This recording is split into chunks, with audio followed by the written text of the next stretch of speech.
you know, we can only go so far, the same as any group of artists. You can go so far. The first Deep Purple, I'm speaking now of Deep Purple, the first Deep Purple went as far as they could with the people who were working with them. As I said, the nucleus is the obvious, 3 members. The second Deep Purple went as far as it could go. And we'll find that, you know. I'm sure. There's, all I can say personally is there's 3 alternatives as far as I'm concerned. That's either I'll get the sack, or I'll leave, or Deep Purple will finish.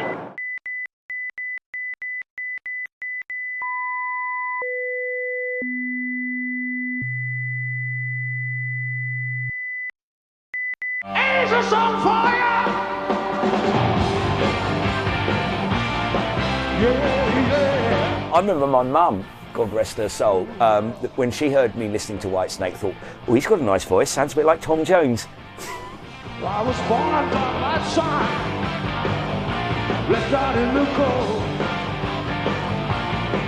Now I'm a lonely man who knows just what it means to lose control. We had no way of knowing that Whitesnake was going to be a mega huge band. You know, you're just focusing on what you're doing at that particular moment and trying to do a decent job. It's not a very good idea to be married and be in a rock band. I haven't met very many people who've stayed faithful. I'm not married, so it's okay.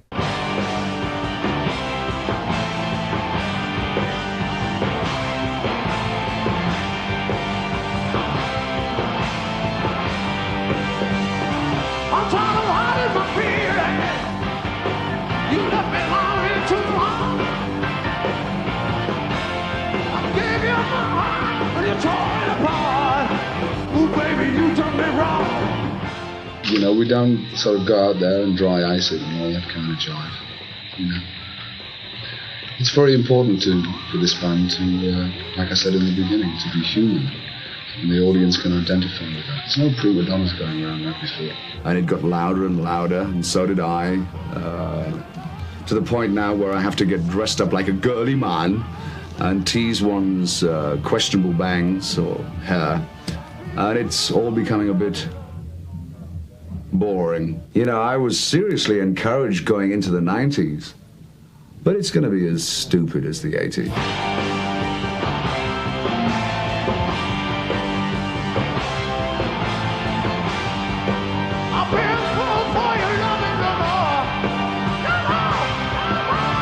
They appealed because they were real, they wrote great songs, and they could go out and they could perform them live. Musically, the band went down the pan for a long time. It had turned into something of a turd, but he could still polish it. That's a good shagging tune. Great rhythm. Moustaches and heavy metal, no. What a charmer. But he was a Public Enemy #1 for a while.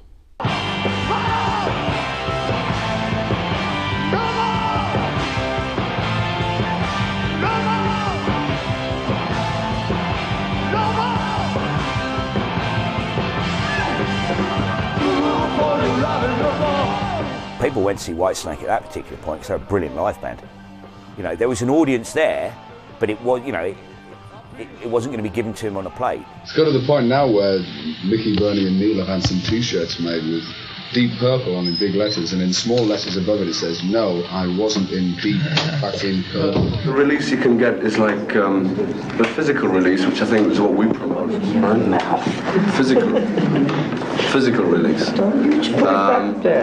I'll put it there. All right. David Coverdale must have loved proving a lot of people wrong in this country who wrote him off. He was always going to be that specky twat who used to, from up north, who lucked out by getting into Deep Purple. You can imagine how bitter he must have been and how super determined he was going to be to just fuck you to all the British critics. Can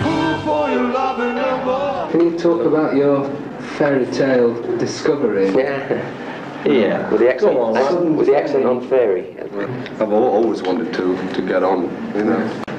And I auditioned Deep Purple last year in August. Yeah. No, it was... Presumably you're nearer normality than there. I mean, they've been living in this fantasy for so many years. Presumably the contrast between... I've always had the fantasy there, you know. Sorry? I've always wanted, I've known what it was about, you know. I just wanted to, instead of standing outside the door, I wanted to get in, you know. And you're happy now you're there? I'm very happy, yeah, right. Now, David Coverdale's position in Deep Purple was always rather fascinating because he joined Purple to replace Ian Gillan, a legend, a megastar. Coverdale was a complete unknown. John Lord has told me this himself. He said that Coverdale turned up with a sort of very bizarre sort of bird's nest bouffant hairstyle. He was overweight, he had a lazy eye, and he'd attempted to grow a moustache. And obviously they packed him, once they decided that he had the right voice, they packed him off to the health farm to lose weight, fixed his eye, grew his hair, and at Lord's request he had a shave because I think Lord had said to him, "What's that on your top lip?" And he said, "Oh, it's my moustache." And he said, there's only one moustache in this band and it's fucking mine. And in fact he actually walked out of Deep Purple about 10 seconds before they split up. I think his main complaint was with Tommy Bolin, who was really not very well by that point, and he later died of a heroin overdose. I turned around, I saw Richie throw his guitar up and you kick your drums to pieces, and I thought, I can't sacrifice a mic. And I thought, I'll kick the monitors off, you know. And I thought, can I afford it? I'll go off. Remember, I've got 8 mics on. I threw a ring on the floor and jumped on it. Crushed your grave. Yeah. So when Deep Purple finally split up in turmoil and confusion, most people believe David Coverdale was never really destined to do anything again. He'd come out of Deep Purple as a bit of a useless ragbag and turned himself into this star. David Coverdale, I thought he always struggled with credibility anyway. So he was this former boutique assistant from Redcar. So he had a lot of fun poked at him. So I don't think David Coverdale would have been perceived as the one to be the big star post Deep Purple. Purple were one of the biggest bands in the world when David Coverdale joined them.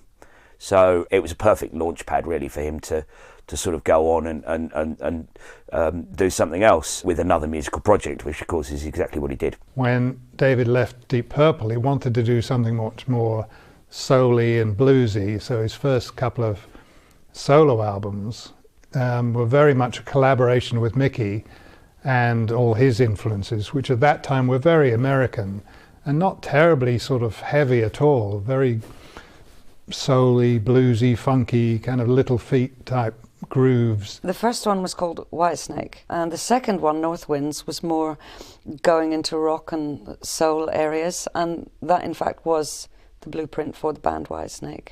Both of them, I think, allowed him to sort of to test the ground, to sort of let everyone know sort of what he was about beyond Deep Purple, and they gave him the grounding really to sort of figure out what he wanted to do and what would become Whitesnake. He wasn't trying to reinvent himself. In fact, his whole career, in many ways, or certainly the career directly after Deep Purple, was him doing what he'd always done in Deep Purple. More of the same.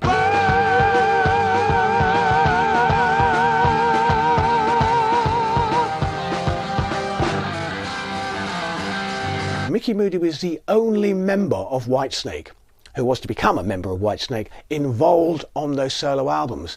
But a lot of people who were associated with musicians who would eventually join Whitesnake were on the album. And by having that continuity, I think it also started to develop in his mind the idea of let's put together a band. It's going to be certainly more human, Steve. No, really. No, I think it got a bit too impersonal with Purple. And with this band, hopefully we can learn by the mistakes and by the experience, the positive experiences that we had with Deep Purple, and a progressive rhythm and blues band, which is what I think is needed at the moment. I don't go looking for trouble. It's always coming my way. But I've been looking for you like the summer sun. You welcome my day. So come on. I think they decided after doing a couple of albums together, okay, let's put a band together. And at that point, Bernie had been playing with John Lord and Ian Pace in Pace, Ashton and Lord, and that had sort of fizzled out. So Bernie discovered that David was putting a band together and kind of decided to jump over to that. So it turned out that I was living fairly close to where Whitesnake were auditioning people. And I think it's December 77, they had a drummer they wanted to audition, but the bass player was busy, that had already joined the band. And so Bernie calls me up, said, "Oh, can you bring your bass along?" And so I did, and they were quite impressed, but they already had somebody. But he decided to leave a week or two later, so that was just pure chance. A, knowing Bernie from before, and B, the guy deciding, "Oh, I think I'd rather stay with Frankie Miller Band." Or, you know, so he must have possibly been kicking himself eventually.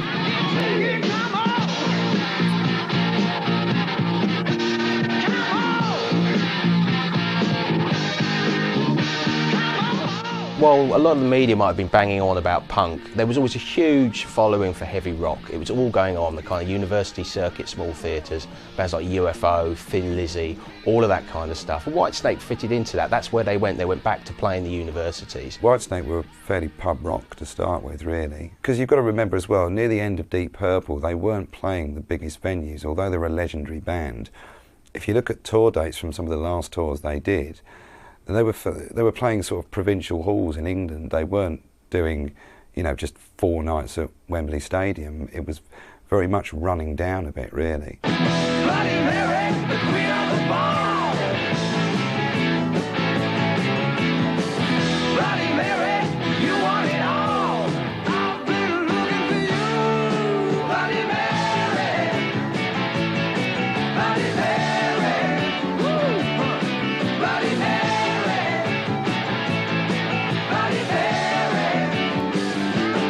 When Snakebite came out, that got to number 61, and that was a pretty solid showing. It showed that it had been accepted, at least by the rock audience. Nobody really saw the success coming for Whitesnake. I think you could back David Coverdale to make it, having been in Deep Purple, but they were fairly unexceptional records, the first few. It was very gratifying to be part of something that started really pretty small, with nobody very interested. You know, we had to trade on the ex-Deep Purple factor of David. None of the rest of us were known particularly. And for it to be less of David's backing band, as it were, it became a proper band within quite a short space of time. And that's what he wanted, you know. He didn't want just a bunch of session guys behind him. Or he would have used the blokes from the albums that he'd made already, the session guys from that. The sound of the EP was definitely a move away from Coverdale's solo albums. It was more of a group feel, more of a band feel. What they had was this kind of heavy blues rock, big on the cliches, but also big on a lot of fun. You could see that Coverdale was developing quite a flamboyant persona with that, and you know, he was going to develop that even further once Whitesnake got underway. There ain't no love in the heart of the city. There ain't no love in the heart of town.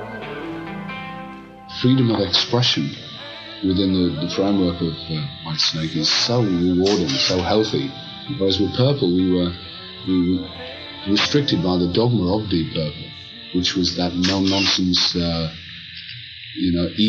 moody, manic, depressive hard rock or heavy metal, unfortunately. Purple, we had a hell of a lot of freedom of the individual for solo expression, which I thought must have been confusing on reflection to an audience. You know, when everybody's getting off on the solo pieces, and there's no cohesion or whatever as a band. Whereas now within this band, we concentrate on songs and solos within the songs that are built around the musician, but the audience can identify and dig the expression of the soloist within the context of the song. Rest my case. Ain't no love, she went around. Now listen here. Every place I go, but it seems so strange. Without your love, baby, things have changed. But now that you're gone, you know the sun don't shine on the city hall to the county line, and that's why there ain't no love in the heart of the city. Ain't No Love in the Heart of the City was the first Whitesnake classic. It's not their song, it's an old blues song, but they took it, put it on the Snakebite EP in 1978, and it became an instant live masterpiece. So Ain't No Love in the Heart of the City was the first true classic Whitesnake song. David suggested doing a cover of a Bobby Bland song. Bernie started playing it and David singing it, and oh, this is good. And I inserted a little riff, which really I'd got from a Beatles song called Come Together. Dun, dun, diddle, dun. Of course, it became like an anthem for Whitesnake, but we never wrote it. Ain't no love in the heart of the city. Ain't no love in the heart of town. Ain't No Love in the Heart of the City was basically Whitesnake's signature tune in the early years, and still to this day, a song just immediately associated, even though it's not one they wrote, it's one that you immediately associate with Whitesnake and Coverdale's voice, and Coverdale used to be able to sing it fantastically. Your jaw would hit the floor, it was take your breath away. It's just desolate. If you listen to it, it chills you. I think they were probably very encouraged that they had a sort of trademark song, guaranteed crowd pleaser, so early on in their career. It was something by which they could be identified very quickly. Come on, let me hear you sing it from your soul. Sing it! Ain't no love in the heart of the city. The sort of chorus section of that was picked up one night in the City Hall, Newcastle. They started singing the chorus so loud that we just stopped playing and let them get on with it. And then that would, you know, you'd see how many times they would go round before you got really fed up and brought the song back in.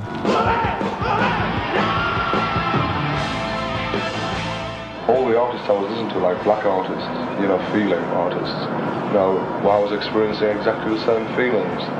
You know, I could relate to them and do them in my own way rather than copy somebody else. You know, you don't have to be black to feel what you're doing, you know. The only experience that they have, an advantage, if you could call it that, is the fact that they were born in ghettos and things, but that, you know, like I was born on a council estate, which is like a smart ghetto, if you like, you know, in England. There's many of them. They're like, you know, you have huge apartment blocks over here with people sandwiched together. Well, these are flat, you know, like condoms, is it? Condominiums. Oh, condominiums. But is your mind on, boy? Ain't no love, you ain't around. 'Cause you ain't around.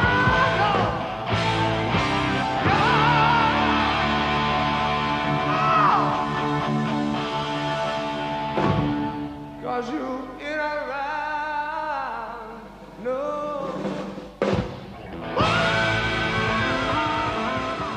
Somebody like Coverdale was a man who grew up on kind of classic rock and roll, classic blues, soul. I mean, this is where Coverdale's influences come from, you know, a black soul singer. So there's a big element of that. David Coverdale used to sing with a lot of soul, and so from the end of Deep Purple to the early Whitesnake, yes, he was a reasonably soulful singer, certainly more soulful and tuneful than a lot of the real heavy metal screamers.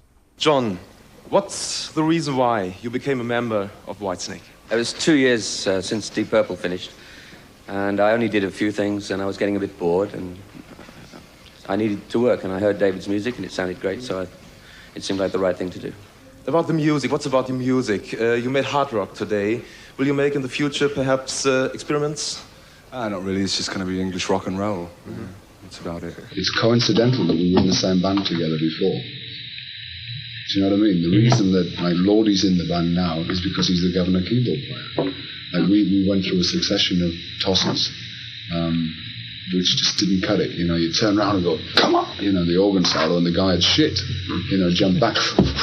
We tried, like a lot of known people, who just didn't have that sort of, excuse the vernacular, up front. You know, look at me, I'm a fucking good player. You know what? It comes down to experience, man. Yeah, well, of course, no, but the thing is, like, we tried a lot of people who were experienced, let me tell you, you know, and it just wasn't there.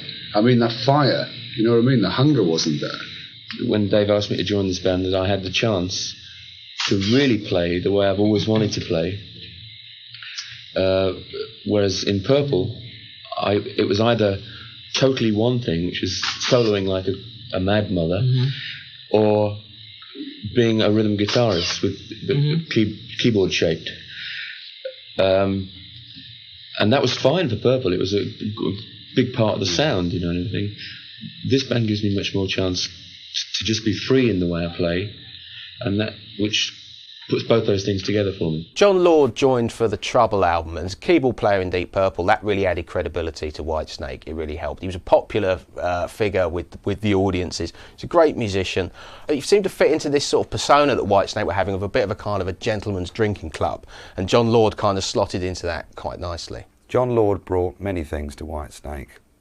Tremendous moustache, nice waistcoats, but a bit of gravitas as well, because ex-Deep Purple, that kind of, you know, certainly showed that this was quite a serious band, an all-star band beginning to develop, which is definitely the way that Whitesnake would develop in the future years. There were people who would come because David had been in Purple, so we got the help from that, from the past. Like I said, a few runs to our credit, but it doesn't mean to say we don't have to work, and it doesn't mean to say we can take it all with a pinch of salt and say, oh well, you know, the past will come through and we'll, you know, and the fact that we are really desperately trying to ignore, in terms of talking about the band, what credentials any single member of the band might have. I mean, in fact, we could just as truthfully and honestly and rightly for the band talk about Neil's credentials as being important musically. He's got huge. Yeah.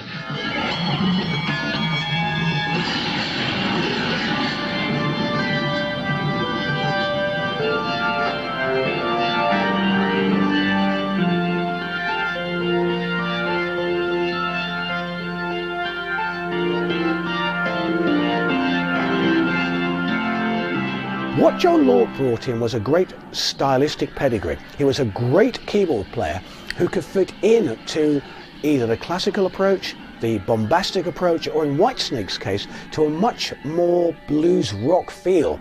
And you listen to what he did in Trouble, and immediately it was an enormous raising of the bar. Mick Moody, Dave Stoll, Bernie Marston, Neil Murray, John Lord und David Coverdale, Whitesnake mit Lie Down.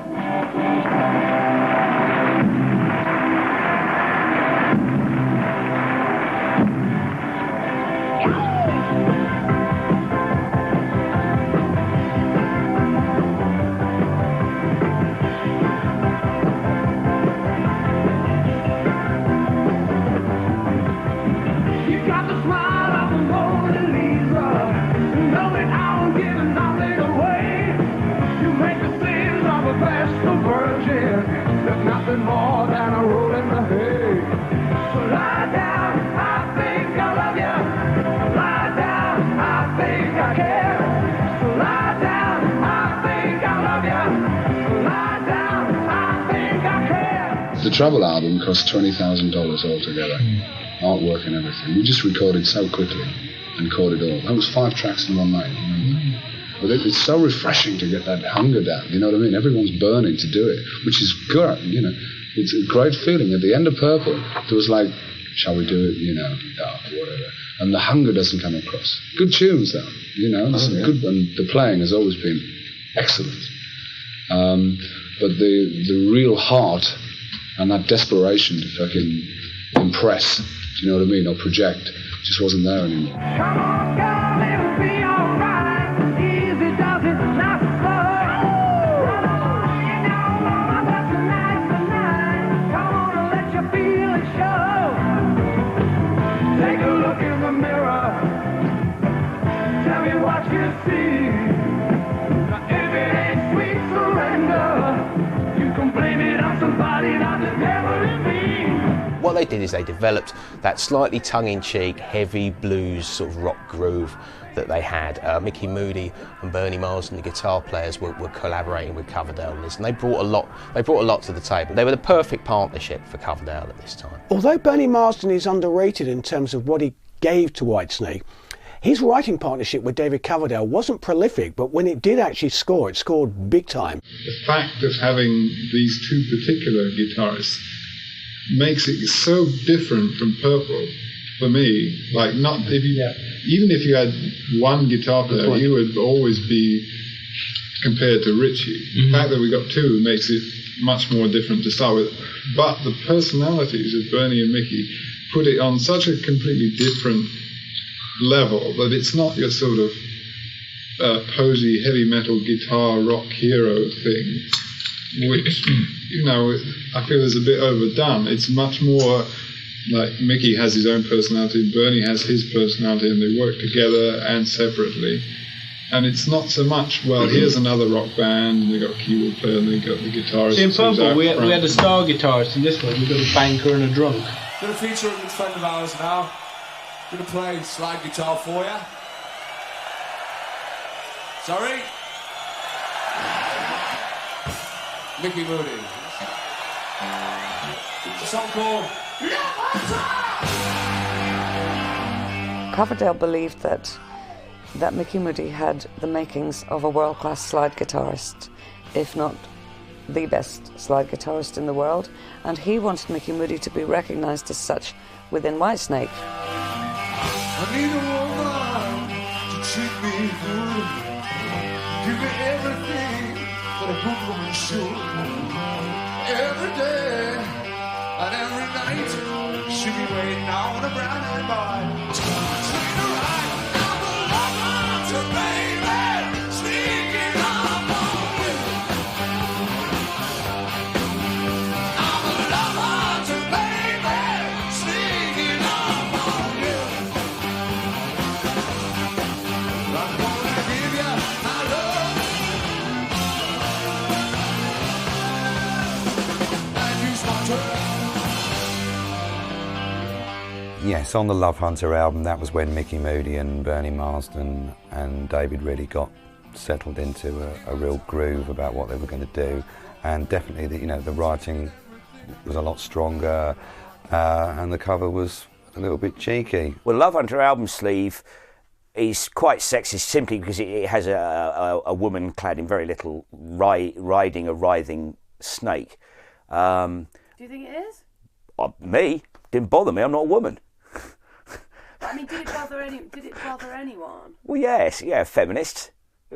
I wouldn't have thought it's in Jermaine Greer's record collection. It was sort of saying to people, don't be quite so po-faced, and, yes, we're getting up the feminists' noses, but it has tended to be the case that if you tell David, don't do something, he'll do it more. Or let's see how we can really do something that's going to annoy people that don't like the band, and the ones who do like the band will think it's great, or they will just accept it. It created at the time, his perfect Spinal Tap, it's a fine line between sexy and sexist. This was the whole thing. Coverdale was always unrepentant about it. He never apologised, he just brazened it out. It's hot enough to boil a monkey's arse up here, Your Majesty. I'm going to, there's somebody fondling a woman down here. Could you throw her up here when you're finished? Very nice. Yes, hard rock and heavy metal has always been very macho and male-orientated. We all know that. But everyone who goes along to a gig to watch Whitesnake and watch David Coverdale flaunting the microphone, as it were, or singing the double entendre lyrics, or bought the Love Hunter album, understands there's basically there's a humour there. And you don't take it seriously. If you want to over-intellectualise it, then, there is an argument that they were being sexist, both in the way they presented their records and what they contained, on those records. But to the people that went out and bought those records, who were people like me at the time, didn't give a toss. Babe, I'm gonna sneak up behind you. Lord, I'm gonna sneak up behind you. I know what I'm gonna do. I'm gonna crawl up your leg, babe, and look what's inside. I'm sneaking up on you. We're thrilled with the album, it's all the time. It's the whole thing about the band is going towards what I think we'll recognise when we get there, which is going to be absolutely what Whitesnake is totally about. I think at the moment, we were saying earlier, maybe 75% of the album is right.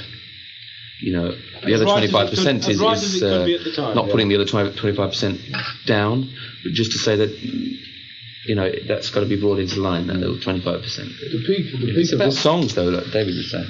It's more about songs than about performances. The Love Hunter album, we've stuck in incredibly to very basic and very primitive, simplistic recording. You know, just using, you know, a couple of tracks or whatever, leaving spare tracks on the track sheet. The engineer can't believe it. You know, he can write letters to his wife, you know, in the space relief. Do you think? But then live, it would transcend the recording. That's what it's very exciting.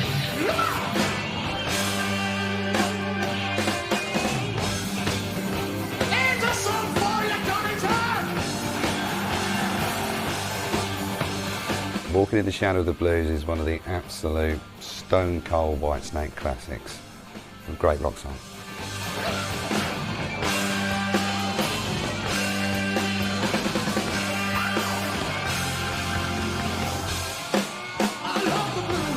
Walking in the Shadow of the Blues is up there with Ain't No Love in the Heart of the City as sort of like big signature tunes for Whitesnake.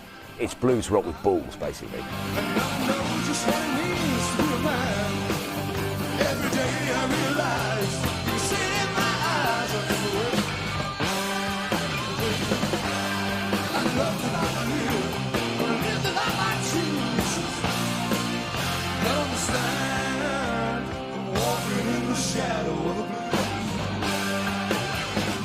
It was an early hit with Whitesnake fans because it had everything about it that really sort of encompassed what Whitesnake could do. It's also got a great anthemic feel, so in a way it's a classic hard rock song that still sounded fresh and vital in 1979 and was immediately something that put it into the modern era as it was then, while recording the classic times of Deep Purple, Led Zeppelin and particularly Free, I always felt.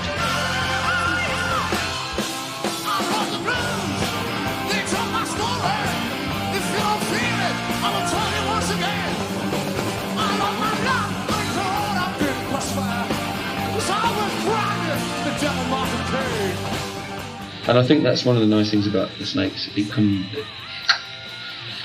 you know, you can hear that we want to do it. And another rewarding quality is the fact that the live performance transcends the record. Much better now. But we have a live album in the can, which has got some. We're all playing in the can. Yeah, we've got a great echo in the can.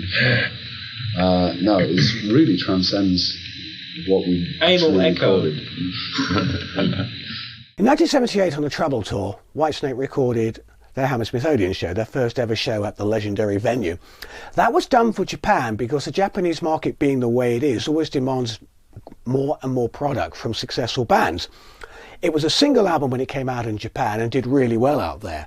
2 years later, finally, EMI in the UK got the idea, oh, a live album from Whitesnake might be quite cool. So they recorded a 1980s show at Hammersmith as well, and put out a double album. But it looked like it was very hastily kind of packaged because you had the two discs in a single vinyl, in a single sleeve. It didn't have a gatefold sleeve, and the cover was possibly one of the worst album covers of all time. Just a terrible painting of the band live on stage. It didn't really do any of them any justice whatsoever. But as an album, it's a great record. I think it's almost impossible to get the intensity of a live show, whether it's ours or anybody's, on record. You haven't got the visuals, well, as I say, you know, you can't see the band moving about to the music and performing and getting off on the music. You're just hearing a live album. Right. You know, Purple, like Made in Japan, I've heard some of Made in Japan, and that's very good, but it certainly hasn't got the intensity. This is the only live Whitesnake album, the only live official Whitesnake album, because David Coverdale actively dislikes them. He says they're a con. They're lazy, they're a con, and he was always more interested in working on new material for Whitesnake. Thinks they're a cop-out. I mean, it's a shame that, in a sense, you have to rely on one live album when actually there probably would be 100 different versions of some of the songs. Not, you know, only small differences, but some nights would be incredibly magical and others not.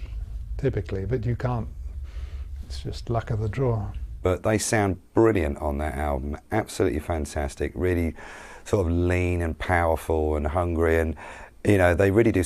I don't think they could ever sound better than that. It showcased brilliantly what Whitesnake were about on stage, which is a tremendously strident blues rock band with a charismatic frontman, wonderful songs, and a real sense of what it's like to be part of an audience. It's one of the great live albums. Whitesnake absolutely nailed it on that live album, and they just sound great. It's exciting because the crowd are really up for it, and they're all singing along, and it's a, you know, and he always called them the Whitesnake Choir, a little bit cheesy, but there's a few dubious moments, but there are on everywhere. But it's a great album.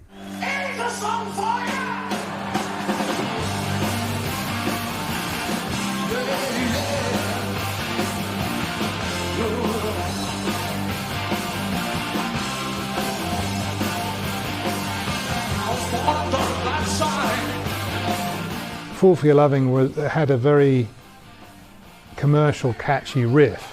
I mean, when I heard that first, I really thought, oh yeah, this is probably going to be a hit. The single Fool for Your Loving was a bit of a milestone for Whitesnake, because suddenly this put them in the charts. It gave them a proper top 20 hit single in the UK. It did sound a little bit like Foreign. It also sounded a little bit like Rainbows All Night Long, but that didn't really matter.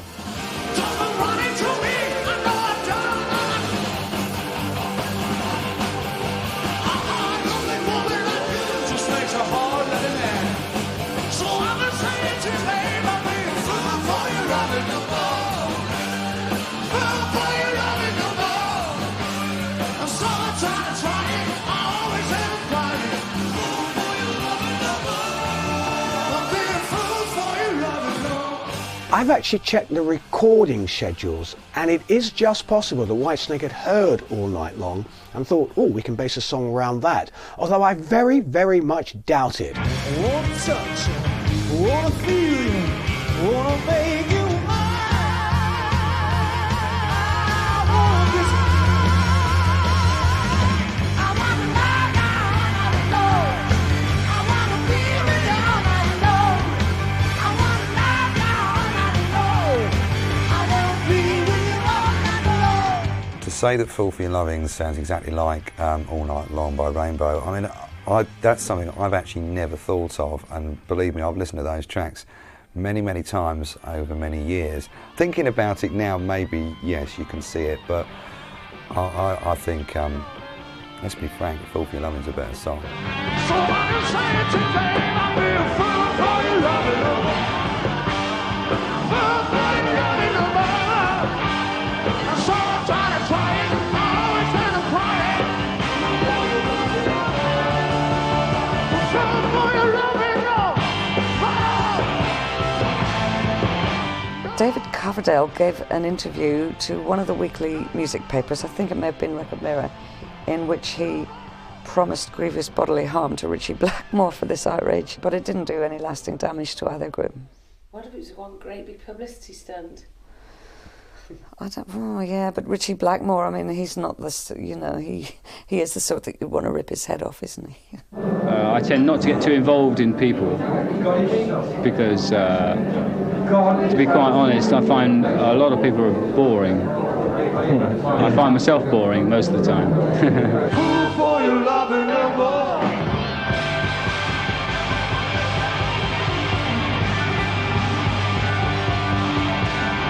I'm Charles and Jack, feeling young. Thank you, Ludwig Harvard, and good night. Every Whitesnake album did better than the one before. I think Ready and Willing gave them the idea that they could have hit singles. It was a new direction for the new decade. It was 1980, and it was when Whitesnake emerged as a really bright and tight and very vigorous hard rock band. It was still very much blues rock, but slightly more American oriented. I think that's an unfair question because it makes people think like they made an American style rock album. They certainly didn't, but I think there was a slight hint with Fool for Your Loving especially. Maybe we can start looking overseas and start recording stuff that Americans will understand as one of the markets we've already got.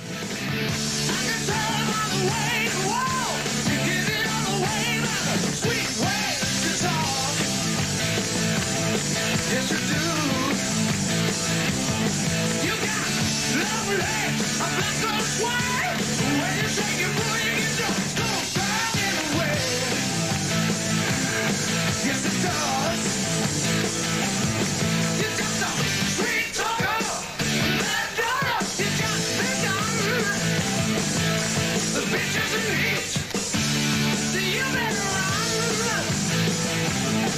from that point on, it was like there were definite songs that, you know, had one eye on the charts. Nothing wrong with that at all, because I mean, you know, Whitesnake are known for being one of the great sort of heavy rock singles bands of that era, and it wasn't until 1987, it wasn't to the detriment of the overall sound of the band and the music that they made. Pretty much stands up, whereas I'm not so happy about the previous two. A lot of that's to do with the band kind of settling down into and finding its own style. It's the first one that really sounds to me like Whitesnake. There are many standout tracks on Ready and Willing, because I think it was their first great album. I mean, well, it was their defining studio album for many, and there were some really lovely moments on that album as well. And Ready and Willing itself was a pretty top quality track. Well, I got this crazy feeling inside my soul, and it's driving me insane. I got this crazy feeling, can you feel it, baby? It's driving me right out of my mind.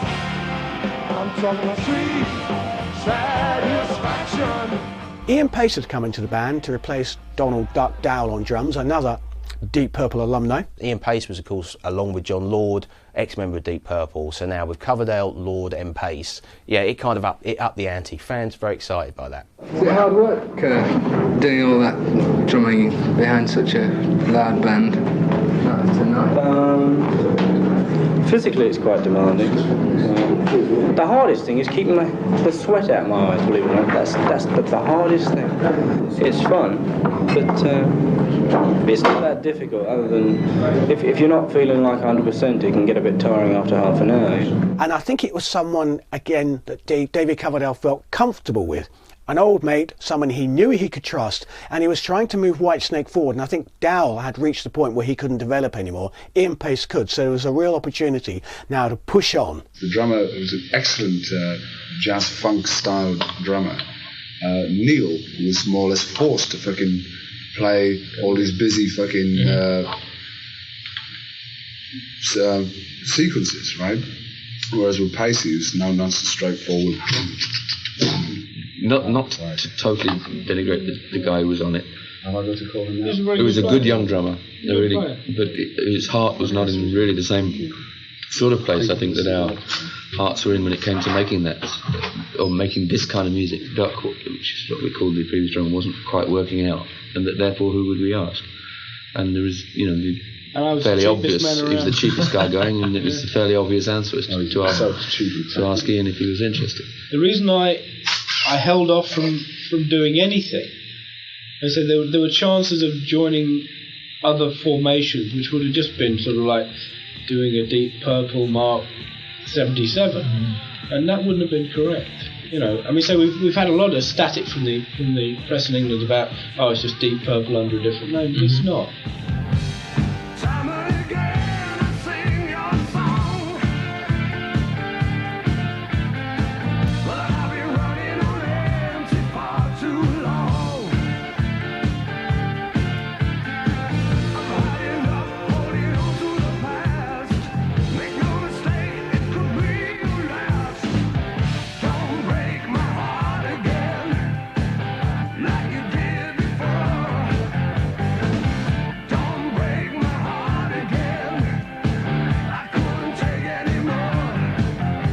Come and Get It was pretty disappointing after Ready and Willing. I don't think there was anything new to be offered, and it was fairly obvious at that point, looking back certainly, and I'm sure the critics at the time realised that there's something needed to change in Whitesnake, and things certainly did change drastically.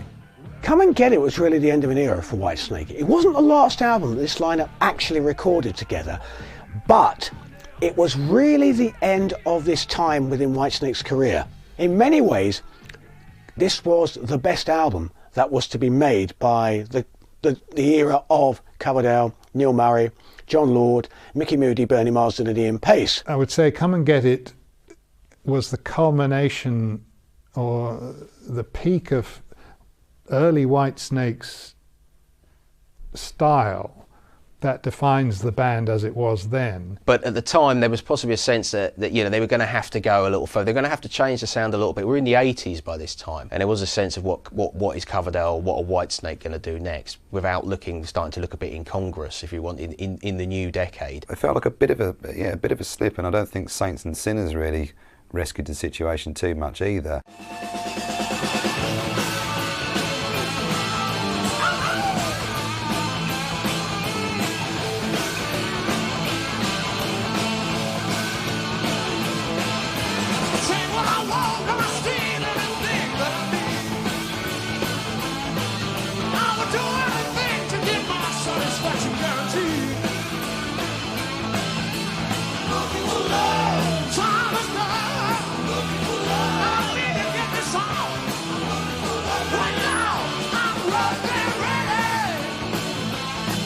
The Saints and Sinners album was recorded by the lineup which had done the previous two records. Strangely enough, it was recorded and then put on the back burner because Coverdale was not happy with the lineup. He didn't feel it was going anywhere. It's not right.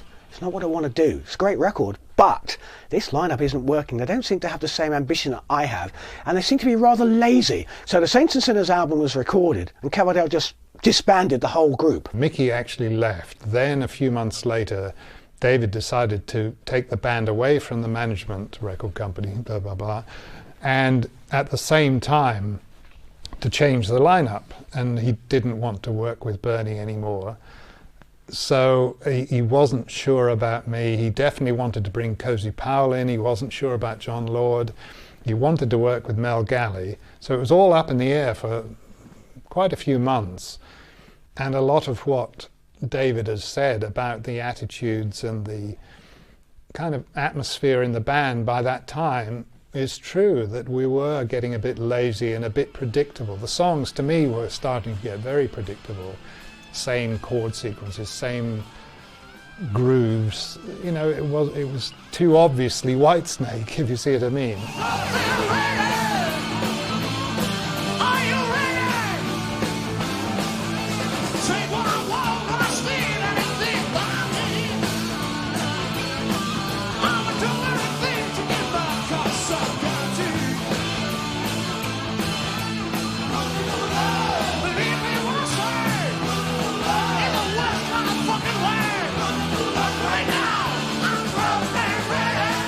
So you got hold of Cozy Powell, very successful drummer.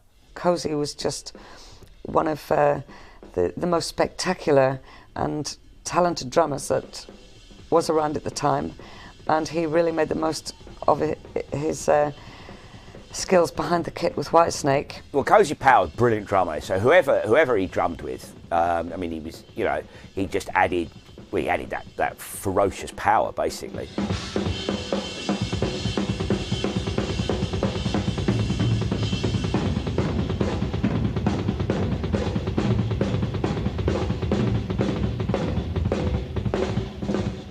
His stuff in Whitesnake wasn't really Cozy at his best. Cozy was his best in Rainbow, really.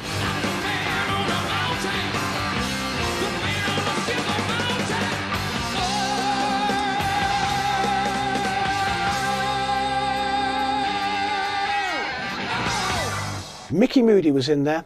John Lord was still around on keyboards because she couldn't really replace John. And Mel Galley came in on guitar to replace Bernie Marsden, because I think of all of them, I don't think in reality Coverdale saw Bernie Marsden as being someone that the Americans would take to. He looked a little bit podgy and a bit pub rocky, with all due respect to Bernie. So he completely roped him out of the picture. Image-wise, well, I mean, no disrespect to him, but Bernie didn't have a brilliant image, I suppose. And Mel Galley immediately struck up a good writing partnership with David Coverdale. Mel Galley, strangely enough, was the guy he originally had wanted in the band alongside Mickey Moody, but Mel had turned it down, so then he turned to Bernie Marsden almost as a secondary choice. Also, they'd lost Neil Murray at this stage as well, and they replaced him with a guy called Colin Hodgkinson, or Colin Bomber Hodgkinson. On bass, Mr. Colin Bomber Hodgkinson. He was a jazz rock player with an RAF moustache, and a sort of light perm, who looked like he was sort of slumming it in a rock band. You never really knew what he was doing in there. I go downtown, whoever here to go.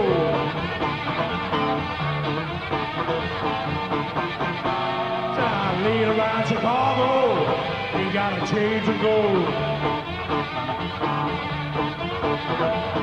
He was too much of a muso, I think, really. So it was no surprise that his tenure in the band wasn't too long, and Neil Murray came back. Neil Murray is the guy who Whitesnake fans remember being in Whitesnake. No diss on Bomber there. I mean, I'm sure he was a decent enough bloke, but he wasn't one of the Whitesnake legends.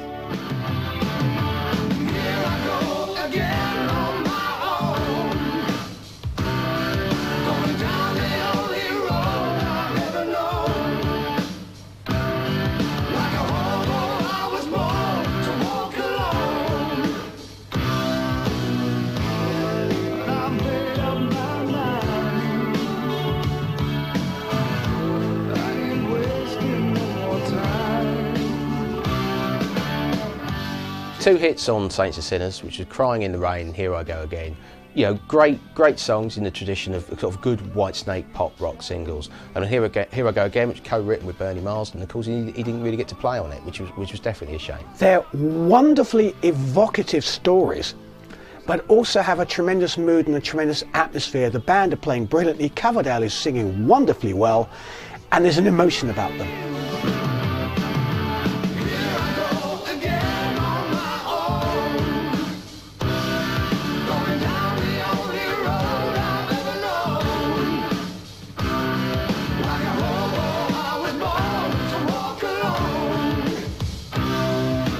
By the time that album came out, the band had changed, so people think, oh, it's Cozy Powell, Mel Galley, Colin Hodgkinson playing on that record. Well, it's not. But because the lineup had changed, David took all the credits off. They were to be re-recorded for the 1987 album and became huge hits in America, but they're not a patch on the originals at all because they don't have that sense of emotion. It's testament to the quality of Whitesnake's material, and also to the lack of quality of latter-day material, that the American record company sort of got Coverdale to re-record old Whitesnake songs. And quite frankly, the new versions suck. They are crap. Sod the new versions, it's the old ones you want.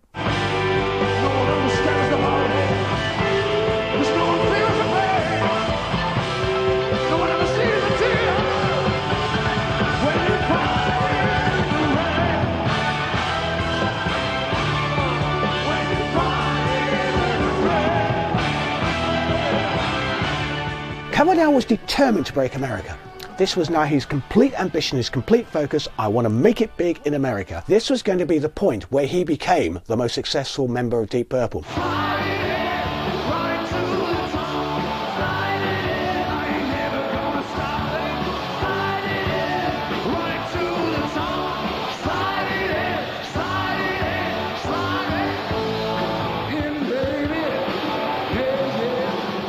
Sliding In was the moment Whitesnake finally introduced themselves to the great American public. And whilst it wasn't a mega seller, it did better than any other Whitesnake album had ever done in America.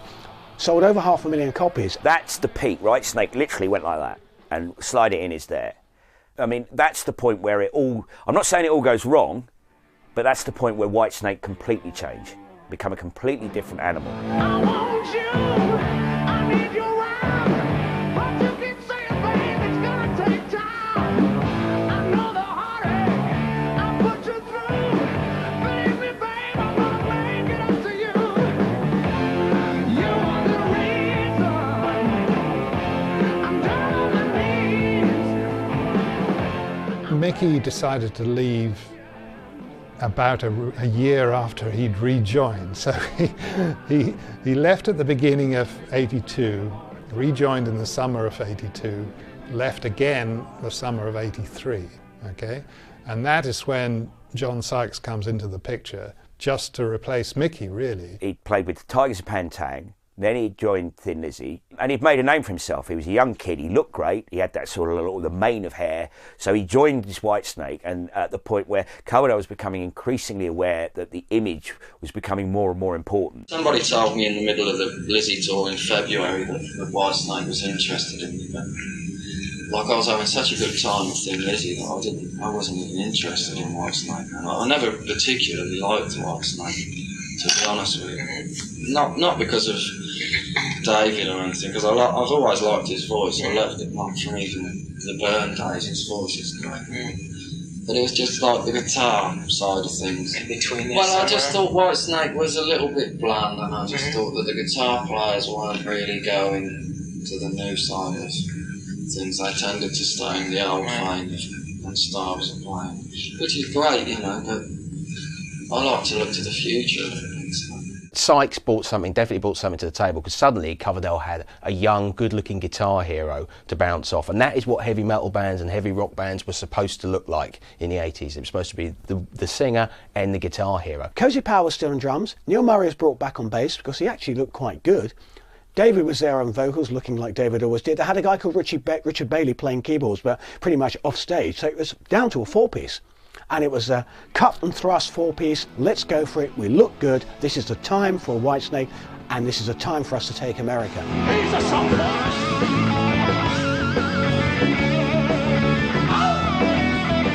I listened to the album, and the album sound, it was like the best Whitesnake album that I'd heard, because it had that new feel. It had a new feel to it, and it was like new stuff. It wasn't that old 12-bar type, boring old riffs that we'd heard a million times. It was a new type, and there were songs, you know, and it sounded nice, and the singing was good, the production was good. Don't you walk away, don't turn your back on me, guilty of love. It's a crime of passion, guilty of love. And there's no doubt about it, no doubt about it, guilty of love, guilty of love, guilty. In the first degree, guilty of love, guilty of love, guilty. In the first degree. The thing with the new album was we only really went to get a remix on it for America, so it was like only 2 days to beef up the chords and things. I hardly did anything on that, I just did a few chord pieces. It wasn't like I was doing the album from the start, because the album was recorded before I joined. Oh, I didn't know that. Yeah. So was the other guitar player playing? Yeah, Mel's playing most of the parts. I mean, I do chords and a few fills and things, but it was like dead.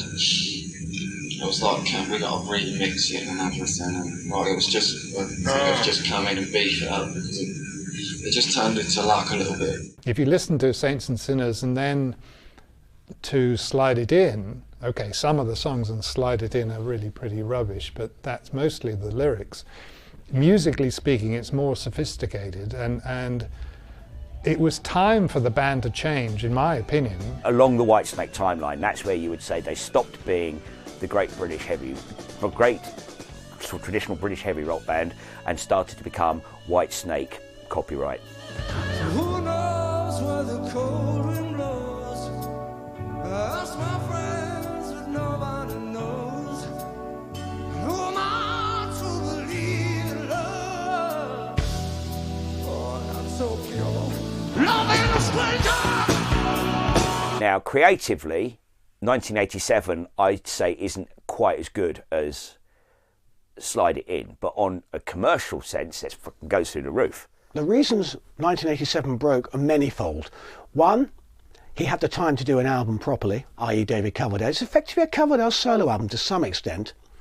Two, he had a guitarist in there who was coming into his own, John Sykes, who'd always threatened to be a guitar hero, just needed the right location to do it, and did it. Three, he put together a great live band who looked fantastic. Coverdale put a band together that visually was perfect for MTV. MTV was defining the way kind of heavy rock bands looked at that time. And Coverdale realised that if he was going to carry on in this kind of market, he had to take it on their terms. A lot of it is very good. It's not a classic album, but you know, Still of the Night is a brilliant song, even if it is a total pastiche of Led Zeppelin. We were sort of under instructions to be the Led Zeppelin for the 1980s because there was this huge gap in the market. It's very fair comment. The riff is very like Black Dog. I just want to get close to you and taste your love so sweet. And I just want to make love to you, feel your body in the still of the night. Although the incentive to join Whitesnake basically was my desire to be out on the road. You know, now remember, I'm American, and I really didn't know what Whitesnake was all about until the '87 album. You know, I mean, I knew of David Coverdale. You know, I knew of the way he sang, but I had no idea he sang the way he did until I got next to him. Steve Vai was the hottest guitarist on the planet.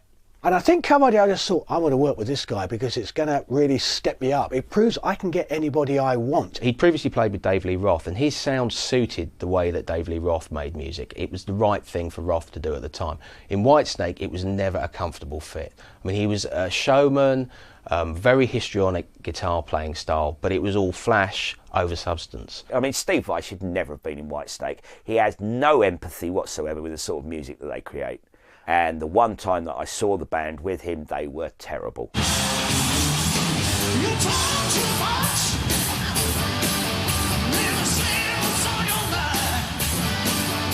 In fact, it was only, I think, when Whitesnake played at Donington in 1990 with Steve Vai that the magic went. Because Vai, brilliant guitar player technically, wouldn't know emotion if it bit his bollocks off. The truth of the matter is I really, really enjoy playing with Whitesnake and David. He's just been a total gentleman to me. Not only are we bandmates, but we're very close friends. And that's the way it is with everybody in the band. So no, we do not argue, we do not fight, anything. I refuse to go through any of that ever again with anybody. If it was at all like that, then I couldn't make myself a part of the situation. But it's not. I get along great with everybody. People always ask me, what about Adrian Vandenberg? Not only do I think he's a fantastic guitar player, but he's also a very good friend of mine too.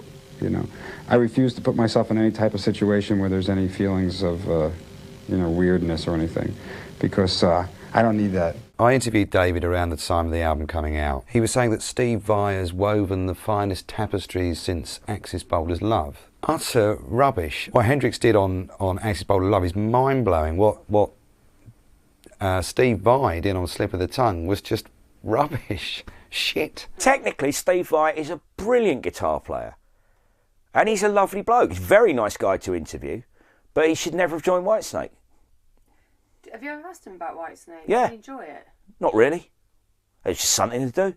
And with Whitesnake, you got to understand how cool it is to be in a rock band like that and to travel. I love that. I wouldn't give that up for anything. I do not regret 1 minute that I joined Whitesnake. The trouble is, I don't think David Coverdale saw Steve Vai as anything other than a short-term partner, as it were, in crime. And I don't think Steve Vai saw it as anything else other than a quick way of making a lot of money and helping to promote his solo career. Slip of the Tongue's toss. There's a song called Spit It Out and Slide It In. I think they should have called Slip of the Tongue Throw It Up. I think I speak for a lot more people when I tell you it's utter cock.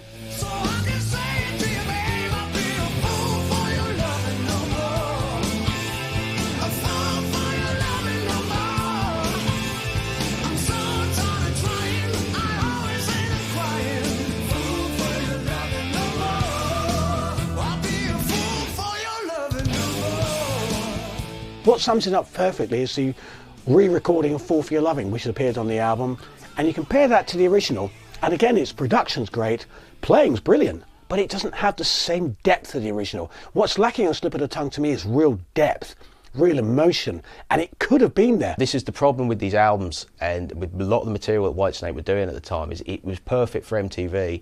They looked the part, but there was definitely a weakness in the songwriting department that hadn't been there when you had guys like Bernie Marsden and Mickey Moody in the band. And I think it speaks volumes that they had to re-record old Whitesnake songs. Why couldn't they write decent new ones? Well, they couldn't. I mean, I don't know why, apart from, I'm hazarding a guess it's because they were all crap. But, what does that say to you about Whitesnake at that particular moment in time? It says they were shit. I think this is one of the best bands ever, regardless of whether it's Whitesnake, just the actual personnel. Vandenberg, Vai on guitars is a frightening concept and always has been, and even more frightening when you watch and hear them live. Sarzo was born to be a rock star, and Aldridge is just the most thunderous octopus on drums I've ever known. It's a treat. It really is a musical treat. No, David was very full of himself about Slip of the Tongue. I'd heard the album and I thought it was awful, but his confidence was not to be shaken. And obviously until it went to about number 30 with an anchor on the US charts, and then they realised that they were in the shit. Whitesnake had a big album, not a big career. There was no longevity particularly at that level in what they were doing, and to retain that level they had to sell 6-7 million copies of the next album. Didn't come close. Whitesnake's success certainly overrides their failures. Like the failures are that compared to a success like that. Whitesnake have taken a lot of heavy criticism over the years, but that's mainly been from musical snobs and from the press, not from the punters that go to see them. When the band was at its peak, artistically, it wasn't an image-led band, quite clearly, because you had people like Mickey Moody, and you had, you know, beer bellies and bad facial hair. You know, this is a disaster. It never would have made it in the lean, mean 80s. But the fact of the matter is, they sold a lot of records and they had a huge following. And again, for anybody who did see them live, particularly in the early part of the 1980s, they were also a lot of fun. And I think that's something that's worth remembering. At some point, Whitesnake have made an album that appeals to you. And that's the important thing. They tried different things, they changed, some worked, some different. Ultimately, I think David Coverdale can look back at Whitesnake and say, you know what, I've achieved a lot with this. I've made myself into a household name, and I've done it pretty much on my terms. I've been very lucky to be involved in Whitesnake, and it's, you know, I'm very proud of a lot of things that I did with it. It was certainly a special period, and you don't realise it at the time. You just take it for granted that that's how it is, and you're having a good time, and it's going to go on forever, and it didn't.